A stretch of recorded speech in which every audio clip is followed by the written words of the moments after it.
Welcome to the Development Services webinar on Contractor and Subcontractor Registration Verification. My name is J.C. Thomas, Assistant Director with the Development Services Department. This is our online services portal. You get to this from our website. You can select Apply for a Permit and then go directly to our online services logon right here. And once you're there, you could use your username and password and sign in to your account. And I'm going to go ahead and add my subcontractors. And you do that by selecting development permits, and you're going to select apply for a permit. You're going to select the disclaimer and continue the application. You may have a delegate. If not, you're just going to see yourself continue the application. At the bottom right-hand corner is the project contacts. Select that radio button, and then you can begin the process. And at this point, you must have your project number or your permit number. It's going to ask you if you want to add contractors to the project. You always have to have at least one contractor on your record. So I'll just select yes, I want to add a contractor. Do you want to remove any contractors? I'm going to say no, and I'm going to continue on with my application. At this point, I'm going to add my new contractor. This is the state contractor's license. And I will show you one other website that you can check a license number with the state of California and look up license numbers on their website. So I have a business name, has a contractor, has the license, it self-populates the address, it has a phone number. There's a couple of manual entries that you will need to make. So you will need your business tax certificate number to enter in and move forward into the application. So, and you have to have the expiration date.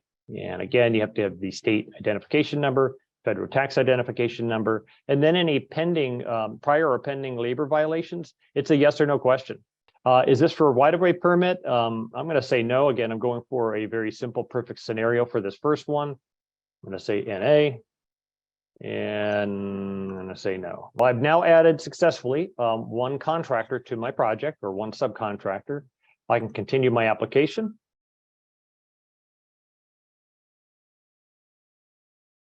I have a couple more acknowledgements that we require for right-of-way permits. And in my case, I'm not doing a right-of-way, so I'm just going to select not applicable and continue.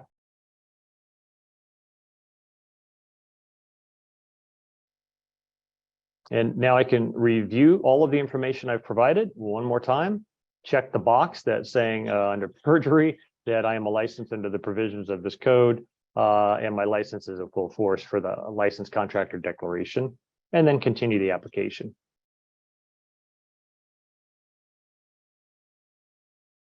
And that's it. I've successfully added this record number. Go ahead and look at the record details.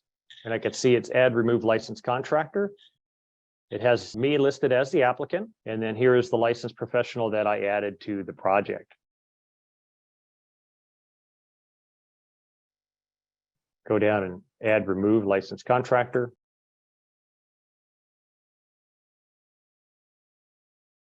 Enter my project information. Again, my project number, my PRJ. Ask me, do I want to add contractor to the project? I'm going to say yes. Do you want to remove any contractor? I'm going to say yes.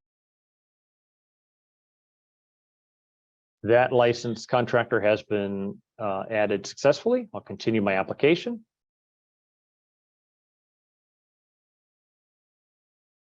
I can now remove contractors. And so the steps are posted here in red. That you can click on the actions drop down, click edit, select license type, and check mark the box next to remove and click submit.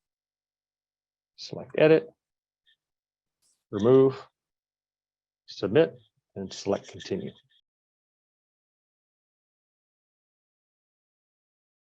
I'm going to say yes, yes, continue the application.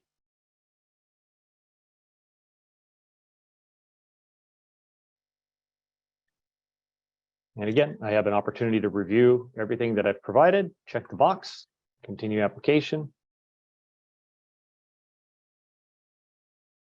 And I can look at my record details. I've successfully submitted my application. I get the green. Again, it has my applicant name, licensed professional, and description of the type of project. There's no additional information here that would be available. It's all about the record and adding a licensed contractor. Well, thank you for watching today's video. To learn more about exciting changes and updates, sign up for DSD's public notices at sandiego.gov/DSD.